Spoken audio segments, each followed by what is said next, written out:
From the earliest days of human existence, we are taught that family ties are paramount. Society instills the belief that regardless of circumstances or how someone treats you, forgiveness must be unconditional. You must stay by their side, enduring any hardship. But what happens when this unwavering loyalty becomes a source of unbearable pain? What is it like when the most sublime feeling, love, turns into a cunning weapon that inflicts deep wounds? What if those who should be your most reliable support actually hinder the unfolding of your true self, preventing you from becoming who you are meant to be? The great Carl Jung, one of the most influential psychologists in human history, deeply understood this unspoken yet fierce inner struggle hidden behind the facade of family relationships. He didn't limit himself to a superficial study of the human mind. His insightful gaze penetrated much deeper, uncovering the hidden forces and unconscious patterns within families that hold people in invisible yet strong chains. Among these forces are suffocating guilt, overwhelming shame, sophisticated emotional manipulation, and, especially crucial, unseen wounds passed down from generation to generation like an invisible inheritance. Jung never advocated for thoughtlessly severing ties with loved ones. His counsel was different. He said, "See clearly." Indeed, once you see the truth and the veil is lifted from your eyes, you cannot unsee it. There is simply no going back to former ignorance. This understanding is not a call to rebellion or reckless protest. It is rooted in a much deeper feeling, unwavering self-respect. It's about recognizing and acknowledging the unacceptability of certain behaviors, even when they come from those you love most in the world. It's about the courage needed to utter perhaps the most difficult words. This has nothing to do with genuine love. This behavior is unacceptable, and it must end forever. 1. Emotional manipulation. Often individuals encounter what can be described as emotional manipulation. In such cases, loved ones declare their affection and love, yet this love is invariably accompanied by certain conditions and caveats. Typical phrases might include, "If you really cared about me, you would definitely do this," or "You're hurting me by living your own life." And sometimes a direct accusation, "You're so selfish." Such behavior often starts with subtle steps, perhaps gentle attempts to induce guilt, overly dramatic reactions to ordinary events, or unspoken but strictly enforced rules. However, over time, the person subjected to this influence gradually shrinks, losing their inner freedom. They begin to doubt their own decisions and intuition, suppressing their true needs and desires, aiming only to maintain apparent calm and peace in the relationship. The renowned psychologist Carl Jung termed this phenomenon psychic possession, describing a state where another person's unresolved emotional issues become deeply rooted in the victim's consciousness and begin to control their actions. Often, this process unfolds unconsciously for the manipulator themselves. For instance, a parent or other family member might genuinely believe they are helping, but beneath this lies an unwillingness or inability to confront their own pain and inner conflicts. As a result, they try to deal with these difficulties indirectly, through another person. Thus, the manipulated individual unwittingly takes on roles such as emotional caretaker, personal therapist, scapegoat, or savior. However, it's crucial to realize that none of these imposed roles are a person's true purpose. No one is born to carry the heavy emotional burden of another adult. When someone is subjected to emotional manipulation, they become a prisoner of another's unconscious behavioral patterns, never truly gaining the opportunity to create their own destiny. Recognizing this fact is the starting point for change. There's no need to resent those who manipulate, but it is critically important to break this vicious cycle of relationships. 2. Suppression of the true self. Don't say that. Why do you always have to be so different? You're embarrassing us. Sometimes the most deeply wounding rejections don't come from strangers. They come from those who gave you life and raised you. These people don't yell. They shame. They mold a person according to their ideas of who they believe you should be, gradually eroding who you truly are. The eminent psychologist Carl Jung was convinced that every individual, follows the trajectory of individuation, a process of achieving wholeness, authenticity, and the true self. However, this path is often obstructed by collective expectations, cultural norms, religious dogmas, established traditions, and yes, even intra-family dynamics. Jung wrote, "The privilege of a lifetime is to become who you truly are." But what happens when one's own family perceives their authentic self as a threat? Perhaps you think differently, prefer a different style of dress, choose an alternative career path, or simply possess a different inner essence. Loved ones try to fit you into a familiar image that aligns with their own comfort zone because your freedom reflects their own internal fears. Here is the undeniable truth. You do not come into this world to be a mirror of someone else's comfort. Your purpose is not to live strictly according to another's script. On the contrary, every individual is called to be a whole, authentic person, and anyone, including even the closest family members, who demands that you dim your inner light does not truly love your authentic self. They only value the version that provides them with a sense of security, and this is certainly not enough for genuine relationships. 3. Unrelenting criticism, artfully disguised as genuine care. This is just for your own good. I just don't want you to make a mistake. You're too sensitive. Some family members skillfully hide their true callousness under a display of affection. Their words, delivered in such a manner, wound deeply, yet they are uttered under the guise of goodwill. They call it honesty, they label it care, but to the one hearing them, they sound neither truthful nor caring. The renowned psychoanalyst Carl Jung warned humanity about the phenomenon of the shadow, those dark, unconscious aspects of the human psyche that people stubbornly refuse to accept or acknowledge. And here is the unpalatable truth. Individuals who relentlessly criticize others are often, in reality, vocalizing their own traits or experiences that they have disowned or suppressed.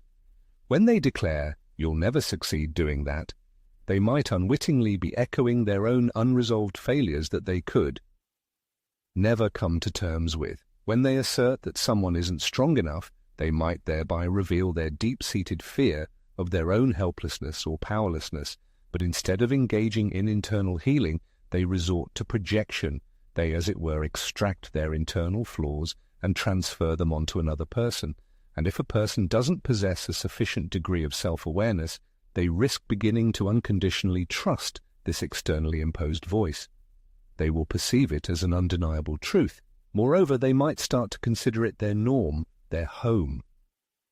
Carl Gustav Jung, an eminent thinker, believed that the phenomenon of projection represents one of the most significant obstacles on the path to deep self-knowledge. He asserted, "Everything that irritates us about others can lead us to an understanding of ourselves." However, when this natural irritation transforms into relentless criticism, it becomes a true instrument of destruction. An individual is not obligated to grant others access to their inner world, their cherished dreams, or their heart. This is especially true when such access is used merely to demean them, even if the aggressor claims to be simply honest. An individual may feel deep affection for someone, yet they have every right to reject the roles others try to impose on them, whether it's the image of a failure, a source of disappointment, or someone who is never quite good enough. A person is not a blank canvas intended for the projection of others' shadows and negative aspects. The fourth aspect requiring attention is the use of guilt as a tool for control. One often hears phrases like, "You never call after everything I've done for you," or "If you leave, my heart will break."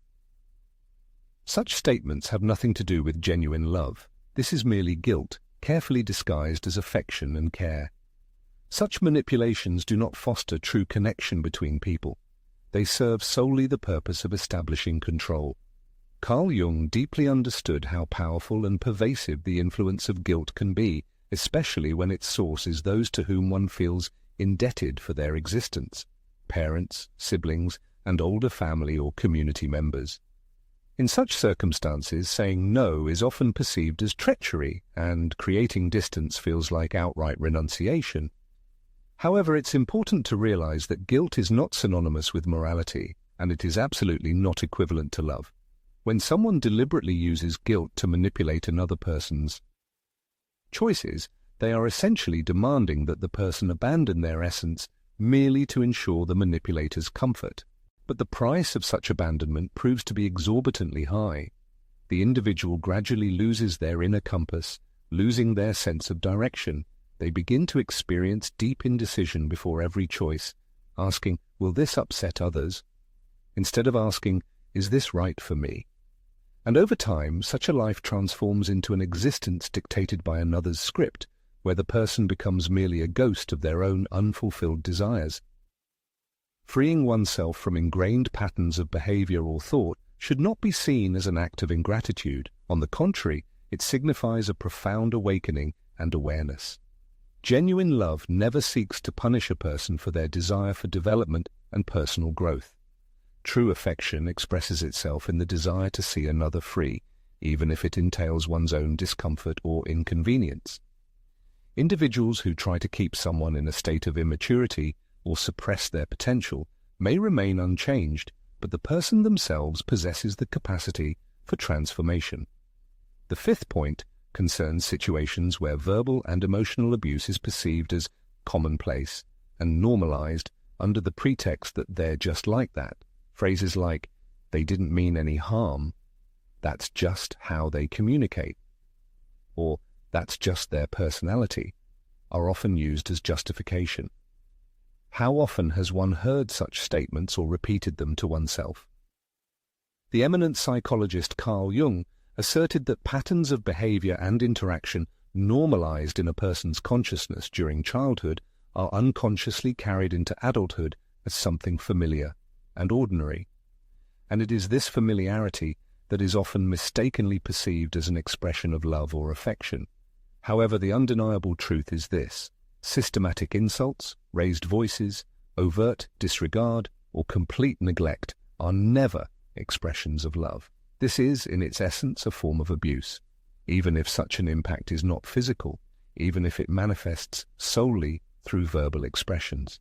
If someone consistently violates another person's emotional boundaries, shames them, resorts to gaslighting, mocks their suffering, and then demands forgiveness without demonstrating any willingness to change their behavior, such actions are not expressions of love. On the contrary, it is a clear attempt to establish control over an individual.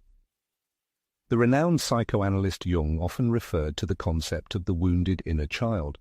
This deep part of the human psyche, he asserted, constantly seeks to find love and recognition precisely where it first experienced pain and disappointment.